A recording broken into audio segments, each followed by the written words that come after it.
And now to the United States, where infighting has broken out within the Democratic Party as a result of perceived anti-Semitic statements from one of their own members. One of their own members who happens to be one of the first Muslim women to serve in Congress. House Democrats will introduce a resolution tomorrow condemning anti-Semitism. The text will not mention Minnesota Representative Ilhan Omar by name, but the rebuke is seen as a response to a comment she made on Sunday. She said that the pro-Israel lobby in the United States is pushing for allegiance to a foreign country. This is the latest in an ongoing struggle between the Democratic leadership and a small number of freshman Democrats who've been vocal about pushing the party further to the left. We can get more on this from DW's Amion Asif. Welcome, Amion. So why did Democrats find her statement so offensive?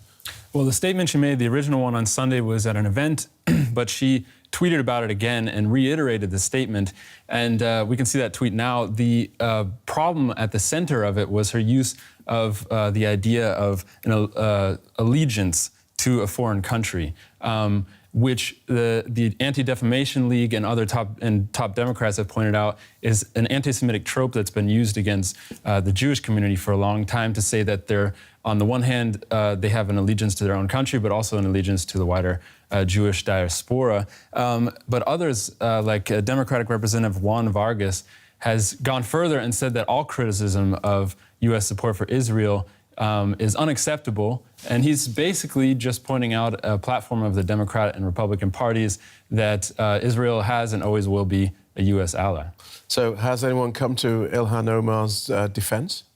Definitely. There have been a lot of left-wing commentators who have pointed out, also journalists who have pointed out that her comments were not against Jewish Congress people, but against any congressperson who supports Israel because of the money they get from the pro-Israel lobby in the U.S. She also has support from a core group of other Democratic congresspeople who came in on the Democratic wave that happened in the last elections. Young, progressive congresspeople who have come to her support and said, actually, she's being attacked because she's Muslim, which adds another element to this whole story.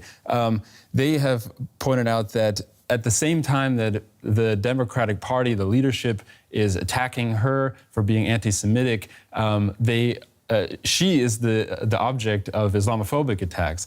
There's a picture circulating online of actually a poster that was at a Republican event in West Virginia, an official Republican event, that links her to 9/11. Of course, I don't have to say there is no link. The only link that they have there is that she's Muslim. And so another layer of weirdness in this is the fact that this is Democrats censuring one of their own.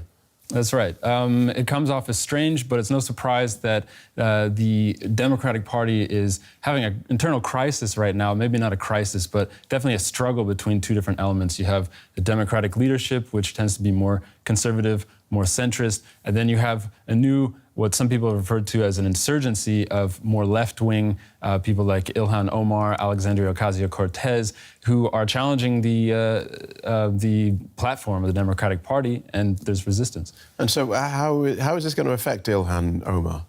Well, the resolution is mostly symbolic. Like I said, it doesn't mention her by name. President Donald Trump has called for her to resign. Other members of Congress have said that she should step down from the Foreign Affairs Committee. That's also not likely to happen. She's been pushing.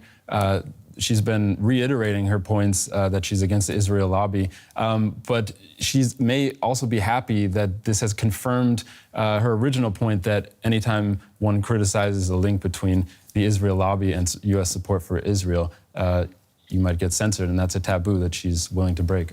Amion Asif, thank you.